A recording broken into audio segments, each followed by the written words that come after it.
تو پھر اکثر اوقات اوپر ٹائم گزارتا ہے اور پھر اس کے بعد اپنے گھر جاتا ہے شمائلہ کے پاس. شمائلہ کو آہستہ آہستہ پتہ چل جاتا ہے کہ اس نے تو جہاں یونٹ بنایا اس کے اوپر کسی عورت کو رکھا ہوا ہے.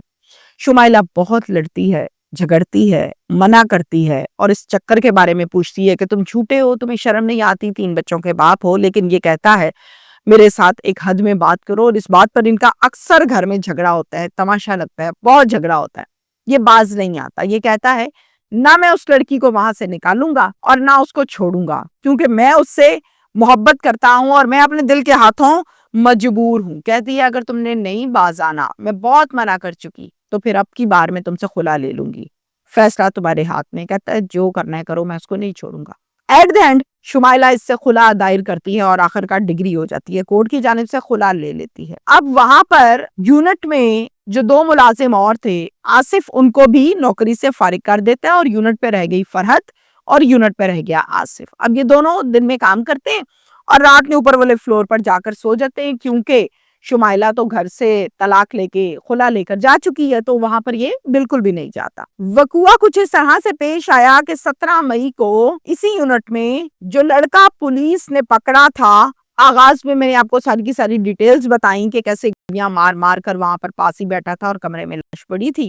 وہ لڑکا در حقیقت یہی یونٹ کا مالک آصف اقبال تھا, اور وہ جو گولیوں سے چھلنی تھی وہ تھی فرحت کی لاش یعنی کہ محبوبہ کی. تفتیش جو ان کی گئی پولیس کی جانب سے, اس تفتیش کے مطابق فرحت کے پیچھے گھر کو میں نے اپنے تباہ کیا, یہ کہنا ہے آصف کا. کہتا ہے میں نے اپنی بیوی چھوڑی, میں نے اپنے بچے چھوڑے, کیونکہ میں اس سے بہت پیار کرتا تھا اور اس کو میں نے نہیں چھوڑا. یہ مجھ سے اب آ کے بے وفائی کرنے لگی تھی. پولیس نے پوچھا کیا بے وفائی کر رہی تھی؟ کہتا ہے کہ یہ نوکری بھی چھوڑنا چاہتی تھی اور آہستہ آہستہ مجھ سے بھی جان چھڑوا رہی تھی. مجھے محسوس ہوتا تھا کہ ہمارے درمیان میں ایک ڈسٹینس آ گیا. میں نے اس کو بہت منع کیا کہ تم کیا کر رہی ہو, تمہارے پیچھے میں نے اپنا ہنستا بستا گھر تباہ کر دیا اور تم مجھے چھوڑنے کی بات کر رہی ہو, یہ کیسے ہو سکتا ہے؟ تو یہ کہتی ہے کہ بس بات ختم ہو گئی, نہ میرا تمہارا نکاح ہے نہ کوئی معاملہ ہے. اب 17 مئی کو میں نے آئس خوب پی رکھی تھی, میں نے خوب آئس کے ڈرگس لگائے ہوئے تھے, نشہ کیا ہوا تھا اور نشہ کرنے کی وجہ سے میں نشے میں دھت تھا. میرا دماغ, میری عقل کچھ کام نہیں کر رہی تھی. اسی بات پر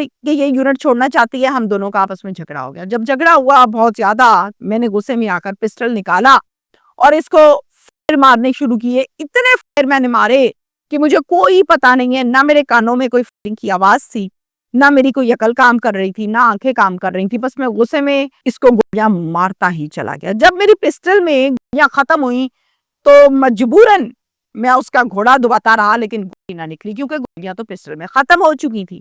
تو مجھے اس ٹائم پر کوئی ہوش نہیں تھا, پورا میگزین میں نے خالی کر دیا تھا. اسی حوالے سے ایک FIR درج کی گئی کوٹ لکھپت پولیس اسٹیشن نے, جس کے مدعی بنے والد صاحب فرحت کے یعنی کہ محمد اشرف صاحب. اب محمد اشرف صاحب نے جو مقدمہ درج کروایا, اس کے مطابق پولیس نے پھر ان سے پوچھا ان کا موقف. تو ان کا موقف یہ تھا, محمد اشرف صاحب کہتے ہیں کہ میری بیٹی اس کے یونٹ پر ملازمت کرتی تھی, میری بیٹی کے کچھ پیسے اس کی طرف بنتے تھے, وہ اپنے پیسوں کا حساب کتاب کرنے کے لیے اس کے پاس گئی اس کے یونٹ پر, اور وہاں پر جا کر اس نے کہا کہ میں نوکری بھی چھوڑنا چاہتی ہوں اور جو میرا حساب کتاب کھاتا بنتا ہے وہ پیسے مجھے لوٹا دیجیے اور بات کو ختم کریں.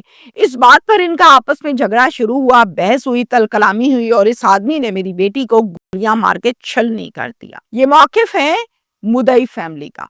اور دوسرا موقف میں نے ملزم کا آپ کو سنا دیا. اب سنیے پولیس کی تفتیش. پولیس کی تفتیش یہ کہتی ہے کہ جب سے ان کی طلاق ہوئی, ایک نے خلا لے لی اور ایک جو ہے اس کو طلاق ہوئی. ایک 3 بچوں کا باپ ہے, ایک 2 بچوں کی ماں ہے, اور یہ اسی یونٹ میں اوپر والے پورشن پر رہتے ہیں, اور انہوں نے آپس میں نکاح بھی نہیں کیا ہوا. چونکہ انہوں نے نکاح نہیں کیا اور یہ غیر شرعی اور غیر قانونی طور پر اس یونٹ میں اوپر رہتے ہیں, اوپر سے یہ آئس کا نشہ دونوں مل کر بیٹھ کے کرتے ہیں. جو ریلیشن ان کا بنا تھا وہ ریلیشن اب ان کا میاں بیوی کی طرح سے ریلیشن تھا, چونکہ ایک گھر میں رہنے لگے تھے. اس کے بعد قتل یہ اس وجہ سے ہوئی ہے کیونکہ اب یہ اس سے پیچھا چھڑوانا چاہتی تھی, اور ریلیشن چونکہ بن چکا تھا تو یہ بات اس نے گوارا نہیں کی اور اس کو قتل کر دیا. رہی بات نکاح کی, تو یہ بات بھی اتھینٹک ہے کہ یہ بند گھر میں رہتے تھے میاں بیوی کی طرح, لیکن ان کے درمیان آپس میں نکاح نہیں ہوا تھا. یہ سب کہنا ہے پولیس کی تفتیش کا. ہر وہ ٹریک جو غلط انداز میں ہوتا ہے اور ہر وہ ٹریک جس پر چلا جائے اور وہ ٹریک ہو نیگیٹو اور وہ ٹریک ہو غلط, تو اس کا اینڈ ایک کھائی ہوتی ہے اور وہ کھائی میں قبر کی صورت میں اکثر اوقات تشبیہ دیتی ہوں، گولیاں لگتی ہیں خواتین کو اور آدمیوں کو بھی جو غلط راستہ استعمال کرتی ہوں اور پھر اس کھائی میں جا گرتے ہیں، جس کو پھر رپورٹ کر رہی ہوتی ہے تہمینہ شیخ۔